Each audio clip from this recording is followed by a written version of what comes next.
Isang nakakalungkot na naman po na balita guys dahil may isang vlogger po ang namatay dahil po sa request ng challenge ng kanyang viewers. Nabibigyan daw po ito ng 20,000.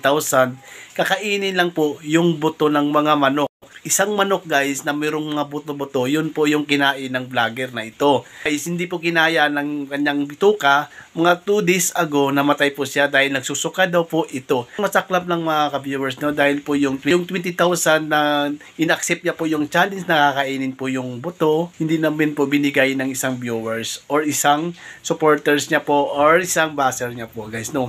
Kaya pakiusap sa mga lahat ng mga content creator, huwag kayo basta-basta mag-accept ng mga challenge na binibigay sa inyo ng mga buzzer. Dahil po, papahamak lang naman ng katawan natin. Huwag nyo po tanggapin dahil sa views lang. Pero kapalit naman po yung kanyang katawan. Kulay naman po ng kapatid niya ang kanyang page. Pwede nyo po guys pasyalan yung page niya or Facebook account niya. Nandito po yung Facebook account niya. Marami naman po yung tumulong sa kanya o nagpadala po through GCash, isang vlogger nga namatay guys kasi hindi naman po sila guys mayaman, mahirap lang po sila.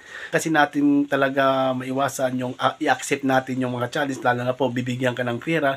Pero ang masaklap lang mga ka-viewers kasi hindi po kasi binigyan ng pera.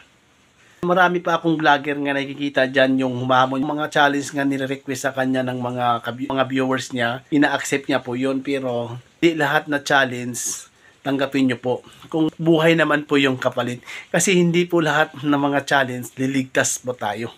Kaya sa mga content creator dyan, gumawa na lang tayo ng content. Makapagbigay naman tayo ng saya sa mga tao kung talagang gagawa tayo ng content. Pero yung mga challenge talaga na ikakapahamak natin, wag naman po. Tulad yan, yung boto ng manok, yung iba matitigas talaga yan guys, no? Ito guys, panoorin nyo yung kinasa niya na challenge sa isang request ng isang viewers. Masarap naman yung manok, o di ba?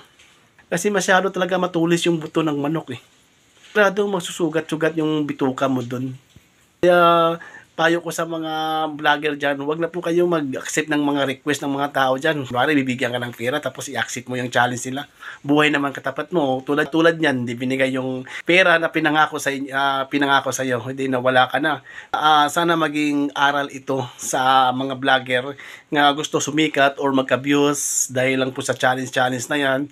Buyaan nyo na yung mga challenge nga nakapasa sa mga mahihirap na mga ginagawa nila. Sa kanila na yon, gawa na lang tayo ng content na makasaya sa tao. Pwede naman tayo gumawa ng content na ikakasaya ng mga supporters nyo eh. Guys, supportaran nyo pa rin yung page niya guys, no? Kasi po pinagpatuloy din ng kapatid niya yung page niya. Sana makapagbigay aral ito sa atin ng mga content creator. Diana, pero Romel, wala na yung hamon mo sa kuha. Wala na ako na itong magawa mga bay kay sabi ni Romel, tunlon ko daw yung mga bukog mga bay kay magpadala siya sa akin ng 20k. Sa mga bata dyan, wag nyo itong gagayahin. Manood lang kayo mag-enjoy, oh. Sasa na itong suka.